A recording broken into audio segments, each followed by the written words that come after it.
Saldico sa 56th floor sa nasabing lugar kung saan siya nakatira. Bago ibaba ang nasabing basura, ito ay bawas na. Halimbawa, nag-akyat kami ng 46 na malita.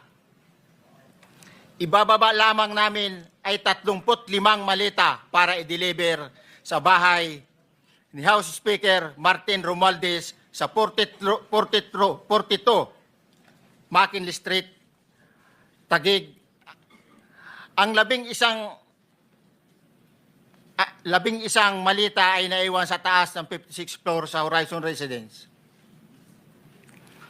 Humigit kumulang 3 beses ako mismo ang nag-deliver ng basura sa bahay ni Congressman Saldico, sa Horizon Residence at sa mga bahay ni Speaker Romualdez sa 42 McKinley Street, Taguig.